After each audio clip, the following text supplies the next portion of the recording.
Well, hello there. This is Chris, and I'm going to give you my insights or how I see my review of today's reading of the Bible in a year. And today we read 1 Kings chapter 2, 1 through, where'd it go? 1 through 12. We read 2 Samuel 23, 1 through 7. 1 Chronicles 29, 26 through 30. And then Psalm 4, 5, 6, 7, 8, 9, 10, and 11. Oh, I just love the Psalms anyway.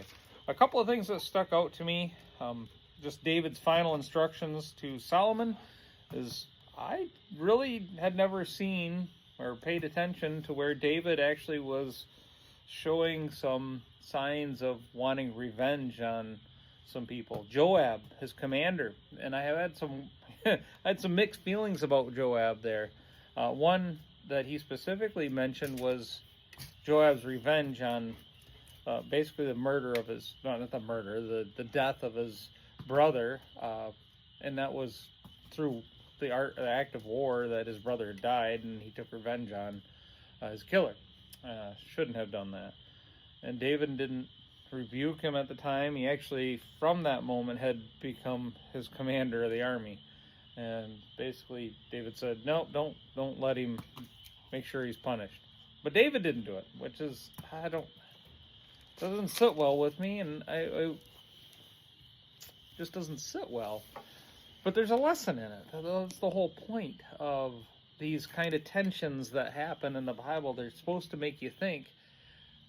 We as a people are not perfect, not good, but God is. He's not condoning this act. He is. The Bible is just describing that it happened and how it happened. It's our nature. It's our evil nature. But in the Psalms, David's so much the opposite of that.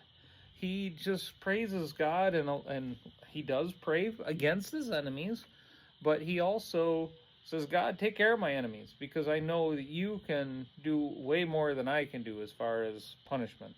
Vengeance is mine, saith the Lord," and the Lord is way better at vengeance than I am, and he knows the hearts of all people, and whether vengeance is really, truly deserved in whatever situation. But it also in the Psalms, it says that he will make a big table before my enemies. So we'll see our justice. There's no need to worry about it now or even to think about it. God takes care of us. So it made that interesting that David wanted his son Solomon to take revenge for him. And he did that not only with Joab. I'm curious to see how that plays out, because I don't recall it in my previous readings, but also Shimei, the son of Gera, the man who cursed him with terrible curses as he was fleeing Mahanaim. He swore that by the Lord that he would not kill him, but that oath doesn't make him innocent. You are a wise man, and you will know how to arrange a bloody death for him. It seems strange that he would want that kind of revenge on his enemy, but he wouldn't do it himself. You would think that, again, there's that tension there. The hows and the whys and the whats. God does amazing things, and he shows us that, but that's something to question. Again, I know that's not a good thing to do, revenge and avenging, those kind of things. That's not something that's prescribed in the Bible. It's not something that's good. But why is it in there? What is it there for? I don't have an answer. I'm sorry. I don't know. But ask the question. Ask that question. And maybe God will answer that for you. We'll make it clearer. Maybe it'll make it clear for me later. But Lord, I don't understand. And then we have the last words of David, David's death, and he was buried with his ancestors, and the summary of David's reign. Those things are all good. But then we get the Psalms of David that really don't have a date to them. It just kind of goes on. And to me, the Psalms are great, the way he just honors God with them. And he cries out to God. We can get some insight from David on how God takes our prayers, or how we should go to God in prayer, not as perfect people, but as a people that honor Him, as an individual that can ask anything. He asks for vengeance. He asks for relief. He asks for just that kind of relief from the stress of things, of people that were against him. He talks about how the needy will not be ignored forever. The hopes of the poor will not always be crushed. He speaks of all people as mere mortals. Don't let mere mortals defy you, O Lord. Not that he would, but that's something that we should be thinking about. We are mere mortals. God is above all things. Make them tremble in fear, O Lord. Let the nations know they are merely human. I trust in the Lord for protection, so why do you say me? Fly like a bird to the mountains for safety. So trusting in the Lord is important. The righteous Lord loves justice, and the virtuous will see his face.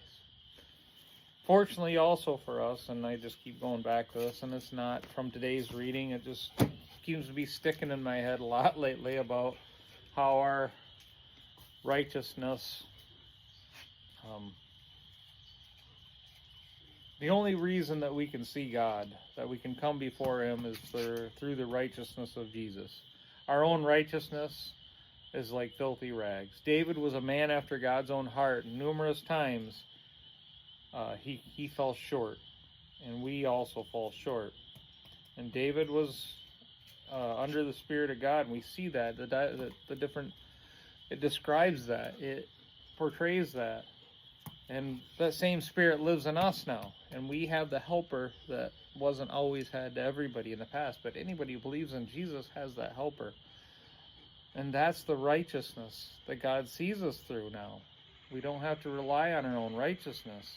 And I see so many people trying to push, well, you got to follow the commands. You got to follow the commands and righteous. And to bring up 1 John 4, I can't remember the verse, but it's about how the righteous, when you're with God, you will never sin. Now, you got to look at that in context, too. And I think I need to do something on that and spend a little more time with that. But that's what's sticking in my head right now. And I babbled on and on beyond my interpretation, or not my interpretation, but my insights or my thoughts on today's Bible reading. So thanks for listening to me, and just God bless.